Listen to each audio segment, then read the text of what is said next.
First project I wanted to do was a 1948 Packard. It was just sitting around at my friend Don's shop. I wanted to turn it into a custom lead sled for my friend Tom. The biggest challenge in the chop on this Packard was the big bulge in the back of the roof. I took care of that. I wanted to show it to Tom. Once we got the roof dialed in, Tom had to take off. So I got the thing painted and finished because I really wanted to show it to him complete and ready to drive. Tom has helped me out with a lot of stuff in the past. So going through all this extra effort made it worthwhile. He's really happy with the end result. This Packard was not just finished and delivered. This thing is an evolving project. I have it in the shop now. We're developing it into a whole new thing. The next project was for my friend Victor, and who knows what's coming through the door. He's always got a lot of wild ideas. So Victor comes in with a set of blueprints, and he's talking 100 miles an hour. I need for my nursery to have like a little car spectacle, something that, just something like people would see like, what the heck is this thing? If Victor wants a spectacle, he came to the right place. Victor wanted to build this VW kit car. It's called a Boonie Bug. He found these old plans. Remember, like everything we do, this means nothing. This means someone has built something like this, so ours cannot be like this. I think we're gonna take these plans and funkify them. We're gonna go full disco. I think it's gonna be cool. First thing I needed to do was build a framework for the body. It rides on an existing shortened bus chassis, but there's no structure for the whole kit part of it. The whole thing with this vehicle is like a triple threat, right? It's driving around, it's looking so cool. When it's parked, it's doing the same thing, and then the sides fold up, and it still drives around, so it's a quadruple threat. It does 4 things really good. I got the whole structure for the body built. I really wanted to show it to Victor. There's always kind of a friendly competition between us. I wanted to nail my concept and sell him on it. I was thinking of, hey, I'm gonna throw a wrench in the fire on this guy. I'm gonna have him make something raise up because I want my sign to show, and I come in and you raise up the door and my signs go there, so the guy like outthinks me. But yeah, no, that came out crazy, yeah. The build of this was pretty inspired and quick, so I got it finished up and ready for paint and interior.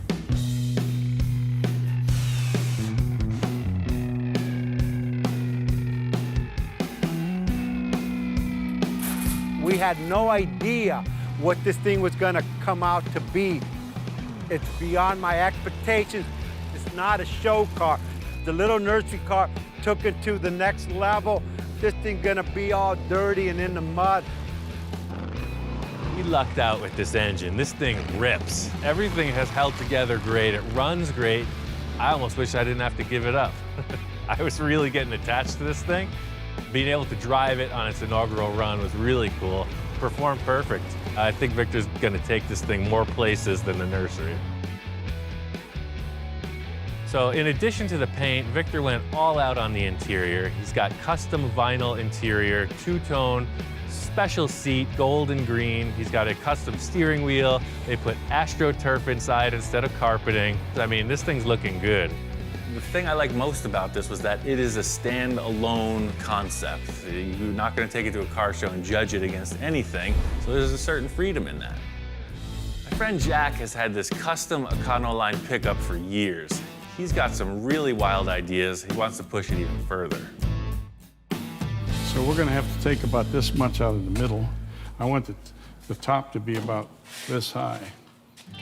Jack threw a total curveball at this project. I was thinking of wild paint schemes, you know, and he's talking about cutting this thing apart.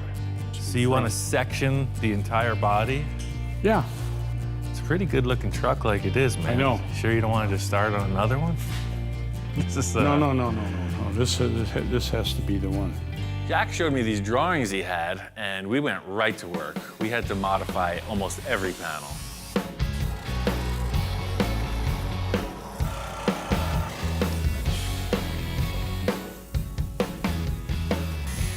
Usually I'm the guy standing back assessing the whole thing, and that's the nice thing about having another professional in the room is you got 4 eyes instead of 2. Still has to come down more, just a hair, Well, 1/8 inch. I don't have any hair. That's good, that's better. A great thing about the way Jack thinks on a project is he's not really wishy-washy about things. He says yes or no very efficiently, and that's really what I'm all about. Make a decision, stick it, and move on. I can't believe that in 3 weeks we've gotten this far. Beautiful, Jesus. The camera doesn't come out until Jack's happy with it. Once that digital camera's on the scene, you know we're on the right path. We are both on the same page with all the fabrication elements of this project, but the critical thing is the paint detail. Need something to make it pop. Our difference in opinion on the paint scheme actually turned out to be a really good thing in the end because we had 2 separate elements that came together in a great result.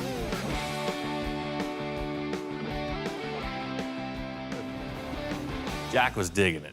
Right out of his pocket, first thing is his camera, so I know I'm on a good run here. It's been the story through the whole build is that if he starts taking pictures, you know you hit the mark. The next project was for my friend Kai. He's got a bunch of motorcycles. He wanted to get his 1958 Harley-Davidson Sportster back on the road. Once we got into it, we were over at his house, and he asked me what I wanted to get in exchange for the labor. I want that. You want that? Yeah. That. You want that? Yeah. Okay. Naturally, I'm entranced by this early Harley, but just over my shoulder, there's a police motorcycle, KZ1000. That's a hot rod. This kind of turned into a battle of the bikes. I was going really radical on the police motorcycle. Kai's bike was pretty straight ahead, but it's exactly what he wanted. Huh. This is pretty damn cool. It's gonna be all right. Yep, I think so.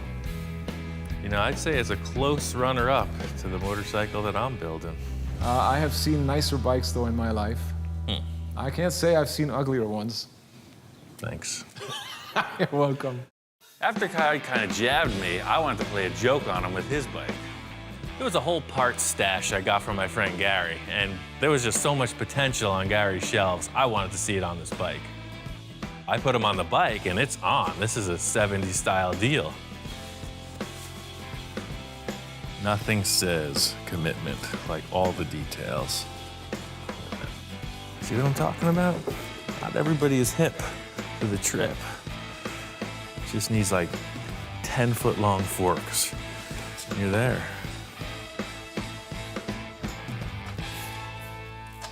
Hey, Ian. How's it going? Good, man. Got your bike just about ready to start. Oh, man, check it out. Did a little restyling. Holy moly. Look at this thing. Fishtails and everything. This is terrific, man. I love this. This is great. When I walked in, I was really surprised at how the bike had changed. Yeah, he may have meant it as a joke, but I was digging it. I was loving it. Man, this is awesome. The joke was on me. He walked in and loved it. I thought you were gonna hate it. I guess No, you're I into love it. I love the fishtails. I love the sissy wow. bar. This weird prank actually resulted in a pretty darn good-looking bike.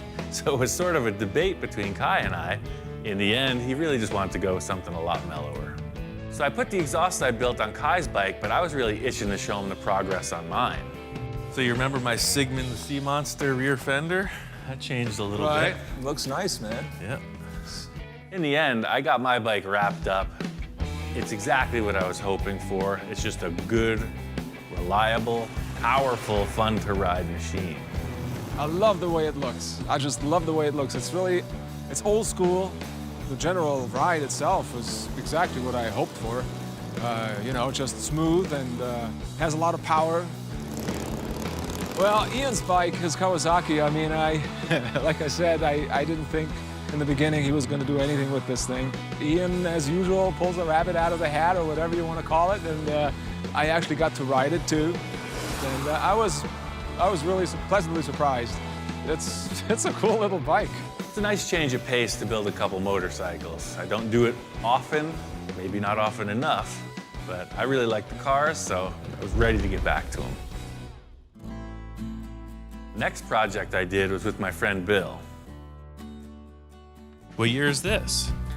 This is a 1962, as I recall. That's what I'm talking about. I guess it's an early 60s Ford Falcon window van. It's a short wheelbase. Looks like it was maybe from a utility company or something. It's bare bones inside, but it's a pretty cool looking ride. I talked Bill into working on the van as a concept to sell to fund another of his projects, and it just turned out to be way more work than either of us considered. I got a couple good ideas on how to get this thing back in action. The question is, how bad is it? All right, so I'm gonna start off on the front, because to me, it looks like it's hiding some secrets. Yeah, it's all pushed in right there.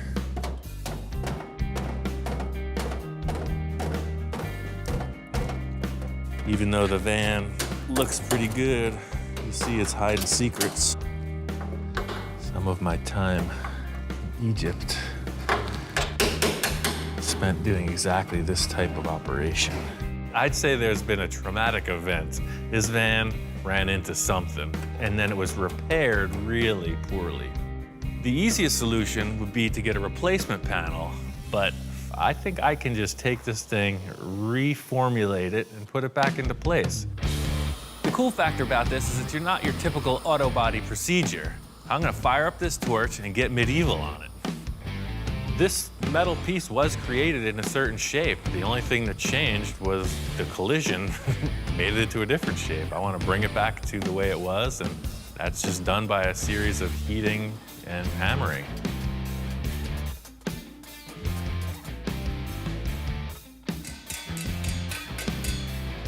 The whole idea is I'm just gonna fit it into place and then continue hammer and dollying it.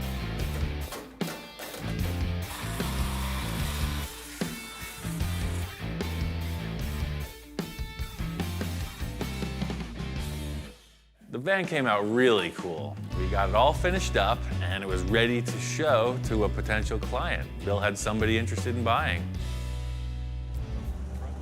Oh, and we're off. So looking at the van from the outside and the inside and kind of being a spectator is great. The aesthetic is totally there. It's everything that I want. But it's not the feel of driving it. And so once you drive it, I was sold. When we first started this project, I didn't know how it was going to end up. It got in pretty deep, but in the end, it turned out to be a really nice van. This next build came about in a completely different way.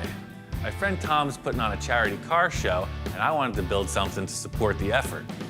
I went up to my friend Bill's house. He's always got a bunch of cool projects, and I knew he had some old trucks. In Bill's endless pile of parts, he's got a fire truck. Holy moly. You know, I love the old fire truck because it's a roadster, and it's one of those keeps getting moved back project. I'm never gonna get around to it. I really need to check this thing out. Pulled it out of the weeds, and it's in very good shape. I know the chassis got the look.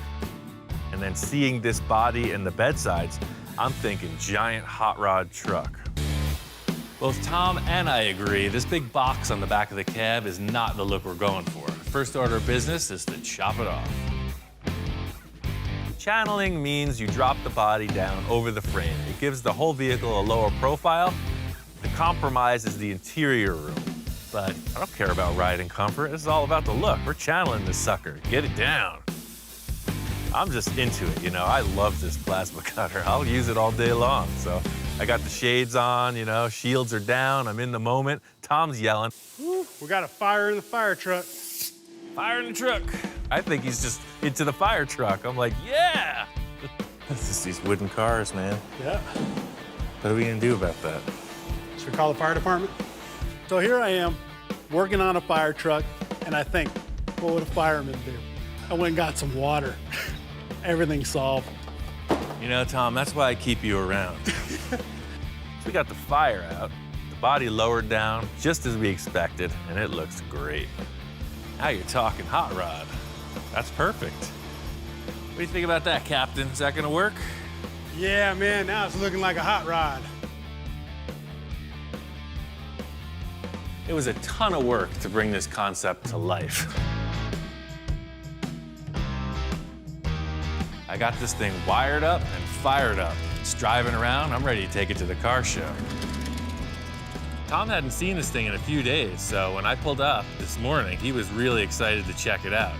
Oh man, I was blown away. It turned out awesome, man. You know, every time I've worked with Ian, I bring something to the table, but I take something home too. I either learn something when it comes to how to build or artistically. It helps me grow as a hot rodder and a car builder myself. This next project was a build with my friend Stone. It was really unique in the fact that it had very little to do with a car. It was more of a sculptural project. So this is below the decks of the one-eyed monster, where all the mechanics and engine maintenance guys hang out. This thing's a full mutant. It's a 28 Ford Model A frame that I put a Mercedes-Benz rear clip, independent rear suspension, with the engine and transmission, and then it has a Chevy truck front axle. Putting this thing together is a lot of effort. It's a full day setup, but the real reward is the sun sets, you get up in the cab and you're cruising around. I mean, just that, it's a really cool vehicle. It's totally fun. It's worked out perfect. It's exactly what it needs to be, and that's a spectacle of this crazy thing that no one else has ever seen. Working with Stone was a good change of pace because this was pure art. Most of the clients I work with are more car guys. This was a full mechanized sculpture, and that's cool. The next project was for my friend Don. He had an old 22 Ford C-Cab and a pile of old parts. As old as it is, it's in pretty darn good shape. I've got the frame for it, got some of the fenders. Oh, wow. Yes, this is what started this whole idea. This whole thing started with Don finding this manual hand crank. It's a tow truck winch. It's dated like 1930 or something. Well, that winch has been sitting in storage for 33, 34 years now. Every project has some sort of impetus to things that get you interested in building. This hand crank did it for me. I think if we build the whole truck to reflect this era, I think we come up with something really cool.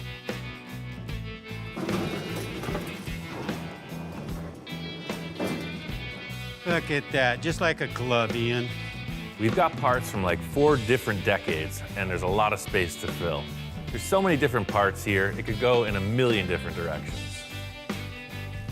Ultimately, this is gonna be a functioning tow truck, so I started working on the rear. I was building the boom, and then Don shows me this gas tank he wants to use. The tank Don showed me is just kind of generic. It looks like something that should be under the bed. This truck's got one lacking area between the bed and the cab, and I think building a custom gas tank is gonna set it off.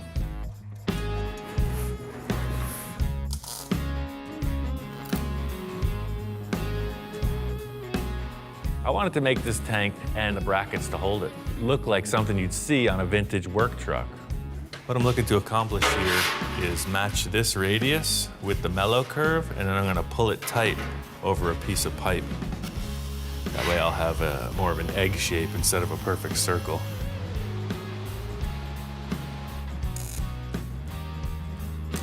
It just depends what you have to work with, but it was just easier to start from scratch because we had it custom built in proportion to this vehicle. That's what we got, dog. It's interesting the way that ties in between the cab and the bed of the truck to have that space taken up by a fuel tank. It looks absolutely perfect and vintage for that vehicle, too. It's little steps like this that can convert a man like that to the creative process. It's a small victory in this grand war. And in the end, the truck came together really cool. Ian nailed this thing. It's unbelievable. The stuff that I gave him to work with, he knocked it out of the park. I mean, look at that truck. It is just absolutely beautiful. There's stuff from the 40s. There's stuff from the 30s. There's stuff from the 20s. And then the drivetrain and frame is from the 60s. Working with Ian on this project really opened my mind to a lot of things, and this project came out killer. I mean, it came out way better than I expected it. Next project was for my friend Mark. He shows up with this trailer full of parts, so I wasn't sure what he wanted to do. You know, I'm very fortunate to be one of Ian's clientele. I like Ian just to let his creativity take over the project because however radical it becomes, the better it is. Love your weather down here, man. This is gorgeous. Came down from Canada, and he's into the wild stuff. Definitely not into the restoration aspect of things, and that's right up my alley. I can show you this before we actually show you the the project to be. Originally, this whole idea came about by a drawing, and he's the only one that I can think of that could actually pull this one off. He said it was a Volkswagen. It's a Volkswagen. Shows me this drawing of this pretty wild cartoon hot rod. I'm all on board. So it's like a front-engine Volkswagen bus hot rod thing. Just like the Ed Roth monster cars, this is right in that vein. It's just a new style on it. And I think pushing it forward is always really cool. Oh, yeah. Oh, it's gonna be awesome. It's gonna be a one-of. I have my own ideas of the way this thing is kind of gonna look. To me, it's kind of rat rodish. I said, Ian, let's make this rat bus. Mark's talking about rat rod. He wants something kind of easy to build. You know, I'm looking at this drawing and I'm seeing full custom show car, like all the way. Mark headed back to Canada and just let me go on this project. My whole concept was to make it look as much like the drawing as possible, make it drivable, and as wild and far out show car as I could muster. I got the whole front windshield established. The next big challenge is the rear portion of the cab. The drawing doesn't really show what's going on back here, so I'm leaving that open to my interpretation. I got a cool idea where I'm going to utilize the rear tailgate of the van and split it in half and make two. The portion with the rear window will be back here, and then the lower portion with this detail of the body sheet metal will stay here.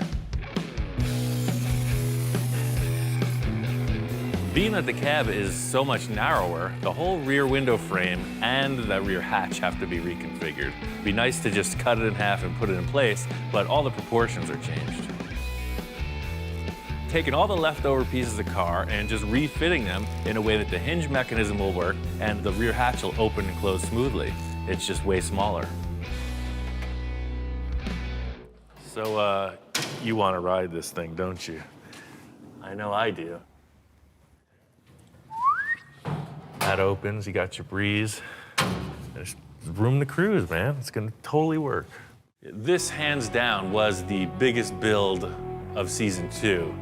It's a huge amount of fabrication for such a little vehicle. This thing's wrapped. This is a toy come to life. Mark is out of his mind. Johnny is totally charged up about this. It's the coolest thing I ever seen. I'm stoked for Pomona. I can't wait for that first reaction from people when they see it.